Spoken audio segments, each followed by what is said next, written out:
Hello my friends. Right, Travis picking. We've all learnt a little bit of what fingers play what strings and all that sort of stuff, and now we're going to put it into practice. I'm going to learn this.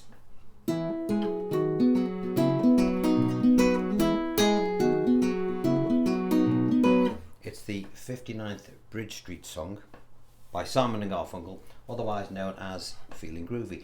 If we've got time, which we probably have, we'll also do the intro to, it's one of my favourite intros of all time, Jolene. Same capo position, capo 4.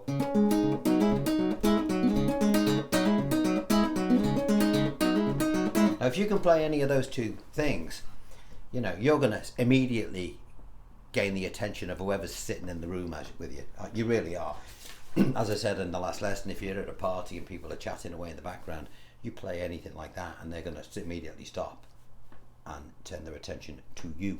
Alright, so with that in mind, let's have a look at what we're going to do. Excuse me. First thing you want to do is download your paperwork for both this, Feeling Groovy, it's only one page long, only one page, that, and then with the link below, and then on another link you'll see Jolene. Now I'll put the whole song of Jolene on as well, so you'll get the intro that we're going to do, which covers again only one page, but if you wanted to play the whole track, which comprises of the same 3 chords really, you can see how that works. I actually did a full tutorial for Jolene some time ago, so you can always find that. This is to get your fingers working regarding the Travis picking technique. Okay, so we're going to start with Feeling Groovy. First of all, for those new to the channel, let's have a look at what this is. This is my idiot way of writing things out. We've got a capo here at the 4th fret, all right? And here are the finger positions that we're going to use. Nice easy one, this. At the bottom, you'll see numbers 1 to 6 or 1 to 5, whatever it may be. Those are representing our string numbers, the string numbers that we're going to play. Anything that's in a bracket, those strings you'll play together. All right, very simple, as you'll see as we go along. And there's 4 shapes in this particular tune. All right, Feeling Groovy, and this is exactly as they play it on the record. And this is the whole song, this on one page. And as I said to you last time, they probably could have bought everybody's house down your street with the royalties they made doing this and writing a great song over the top.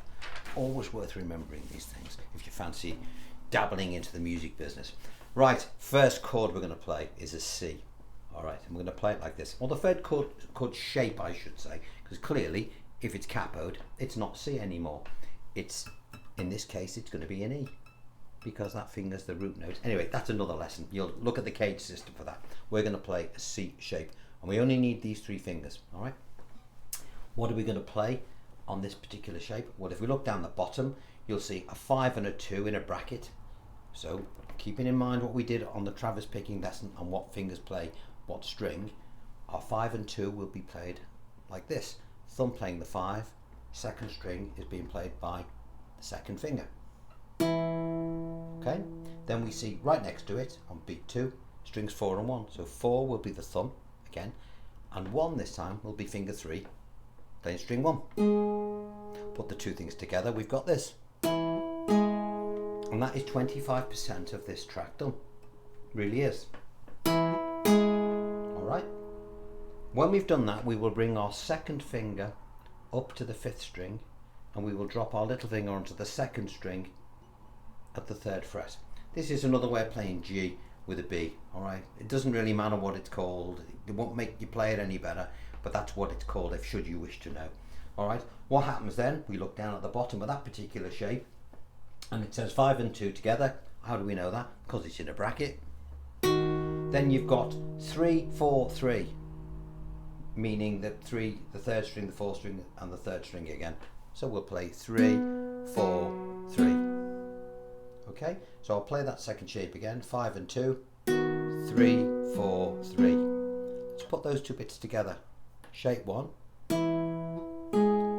shape 2. Now a really difficult shape. Not. It's 1 finger. Look, look, look, look. 1 finger. That's all it is.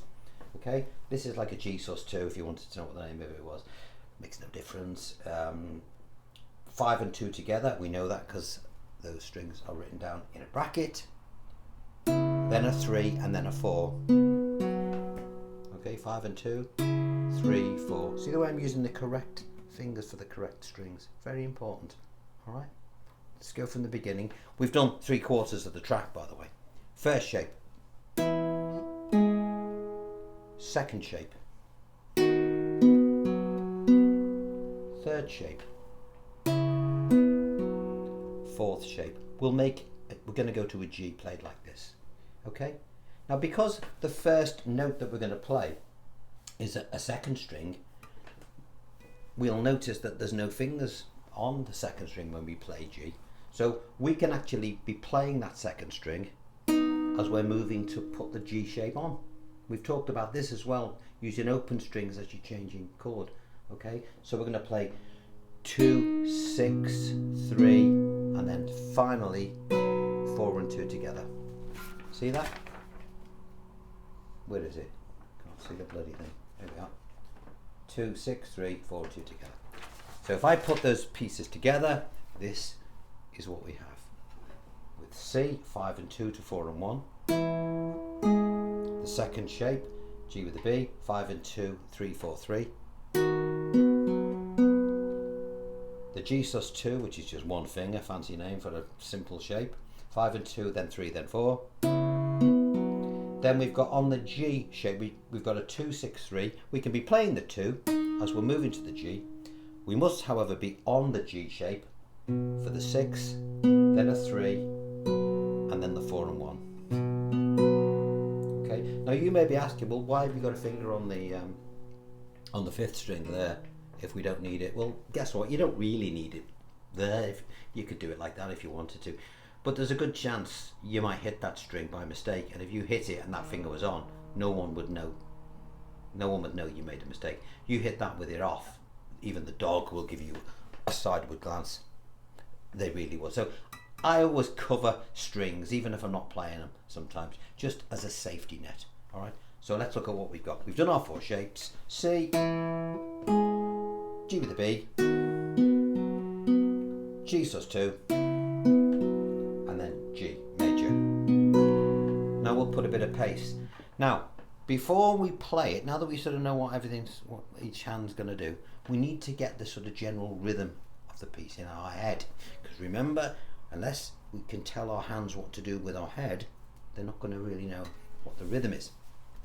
So we're going to go bum bum dum ba dum ba dum ba dum ba dum ba da dum da dum ba dum ba dum ba dum ba dum ba da. Dum da dum ba dum ba dum ba dum ba dum ba da. It's got like a sort of swing shuffle rhythm.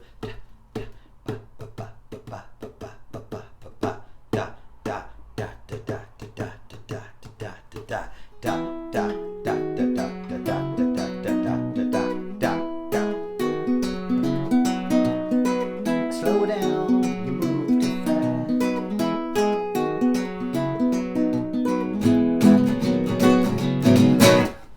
Now what Paul Simon did, he took a basic chord progression, you know, where you change it, which is used in hundreds of songs, and he wrote Feeling Groovy around that, you know, and we'll go into more detail about that one at some other time. So you've learned a brand new song. All you've got to do is play that sequence over and over again, you know, learn the words, stick them over the top, and hey presto, you've got another song, a good song, an impressive song to add to your repertoire or your party piece. At this juncture I will have a swig of my tea,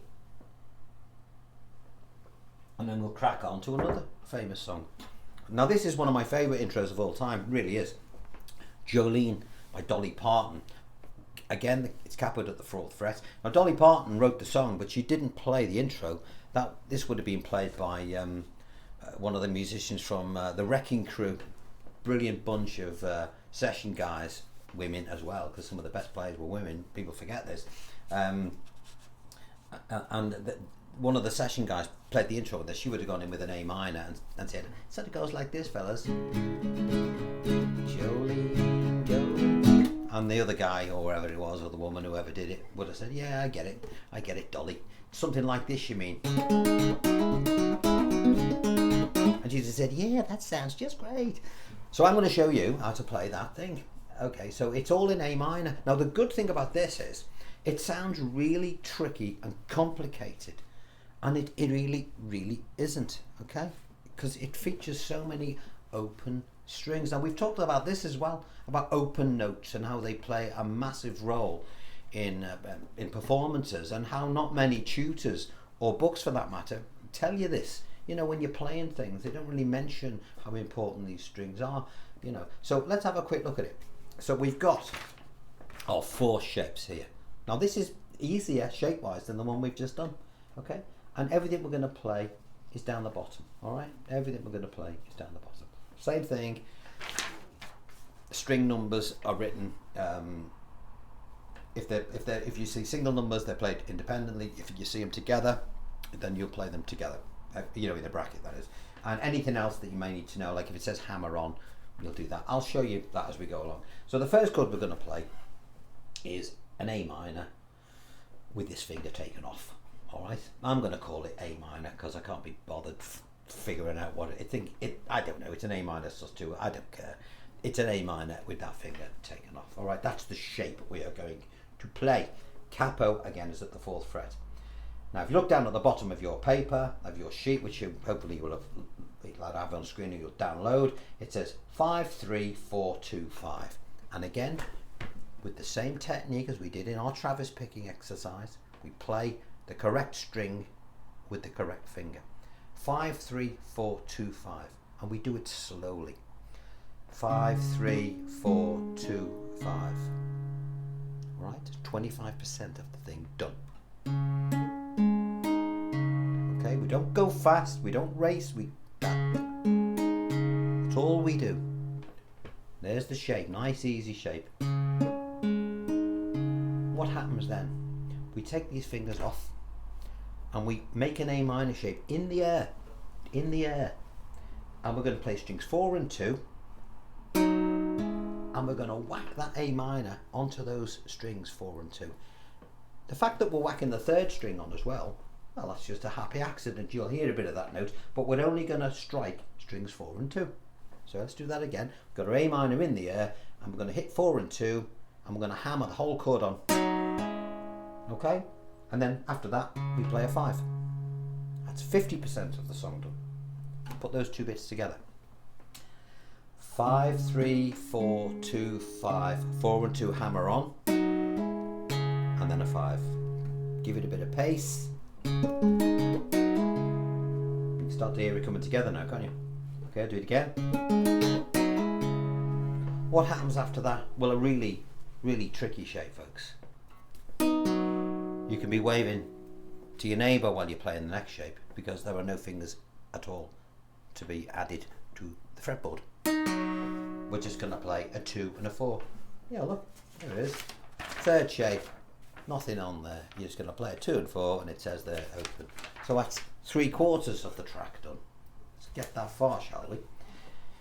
5, 3, 4, 2, 5, 4 and 2, 5.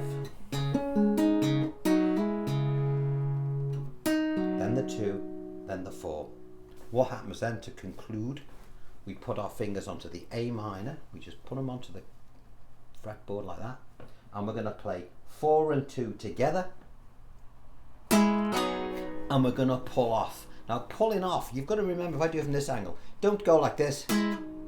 Pull off means this. Drag your fingers in, drag them down.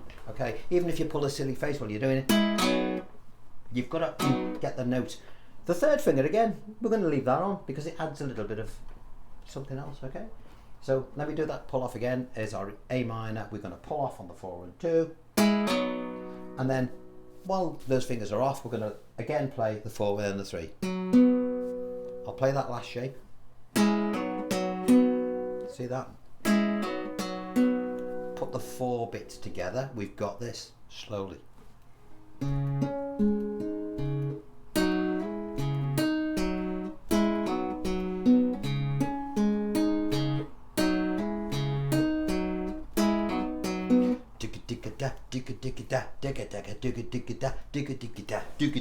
Now, that is what is going on in my head in order to get my fingers to play the right rhythm. You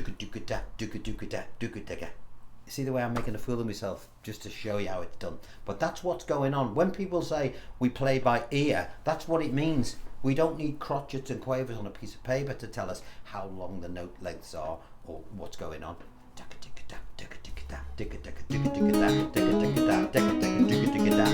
See?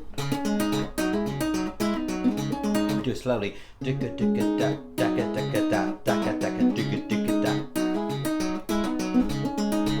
And of course, once you've got it slowly,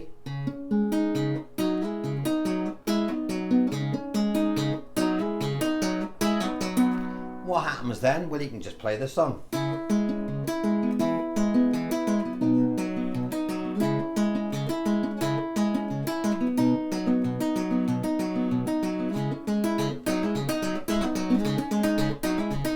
Jolene, Jolene, Jolene, Jolene, I'm begging of you, please don't take my man. Great, I just love that song. And of course Miley Cyrus did it as well. Everyone's covered it. So even if you're as old as me and you were to play that song, all the kids will know it. They won't know Dolly Parton did it. They'll say, oh, is that a song by Miley Cyrus? And you'll go, yeah, because you want to be down with the kids, don't you? Alright, so that is a simple, well, they are simple really. They really are. A couple of simple tracks that you can be working on in order to develop your Travis picking. Because it's all very well, it's preach time now, it's all very well learning how to do these picks and all this stuff, but if you can't put them into practice, then what is the point? Hey? What's the point of all that stuff? I will look at YouTube and I see all these young lads and they seem to spend all their time trying to whiz up and down the neck as fast as they possibly can. And one young lad, one of my students, said to me, have you heard of this guy's on YouTube? He's the fastest guitar player in the world. And I'm thinking, you know, what's his name? And he goes, I don't know, he's on you. I said, well, there you go. Have you ever heard of David Gilmour? He goes, of course I have. I said, well, he's not the fastest guitar player in the world. You know, what makes a famous guitar player, and this is the truth, it's not how fast they are. It takes more skill to play slowly, believe it or not. A seasoned guitarist will tell you that, because you've got to control the notes. It's like singing. Karen Carpenter, you know, Barbara Streisand. It takes a lot more skill to sing like them than it does to sing like Mariah Carey. You know, you try holding a note, you know, whether it's on a guitar, any musical instrument or a voice, it's difficult. It's difficult to do. You need to sustain that note. Very, very difficult. It's much easier to go, whether it's on a guitar or a you know, with a voice.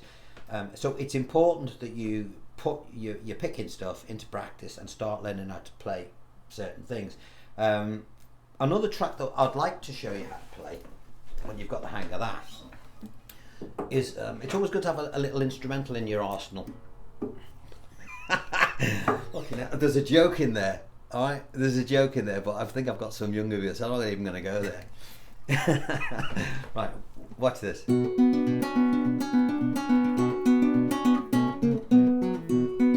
Let's tickle now.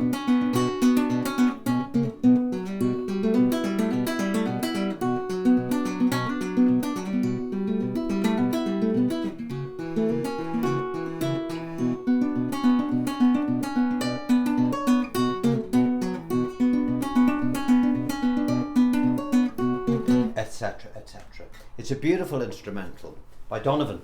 It's called Tangerine Puppet, and it's one of the first things that I learned to play when I learned how to do some picking, and it's one of the first things I always teach my students because it's a complete piece. It's something that he recorded, and when I was a kid and first heard it, it really, really impressed me, and if it impressed me, it's going to impress everybody else. Alright, so we've looked at Travis picking. We've looked at how we can start to develop that into playing particular pieces. We've looked at a couple of songs. We'll look at that instrumental as well. Now, Mel Travis, he used to use, just before we finish, he used to use one finger and his thumb.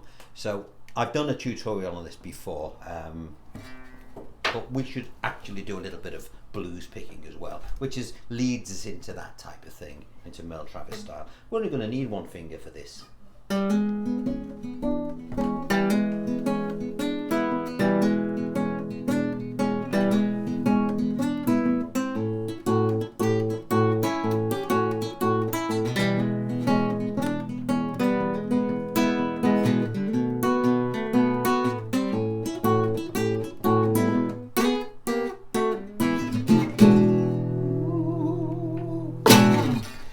that's for another day. All right, hope you've enjoyed this lesson.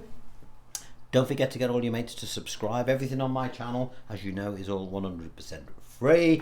All the downloads are free. There's never going to be a time when you pay for part 1 and then part 2 is going to charge you something. It isn't. Everything is free. So just take advantage of it while I'm doing them and enjoy this. Any questions you have, you're welcome to message me. Anyone that's interested in any private tuition, message me. And if you want to know more about me and what I've done, and look on Google, Rob Fennah. Some of it's particularly funny, all right? You'll be surprised on some of the stuff that's on there. I go back quite a long way. But until then, if I don't see you beforehand, have a very happy new year. And we'll catch up in 2024. Until then, you take care of yourselves. Bye-bye for now.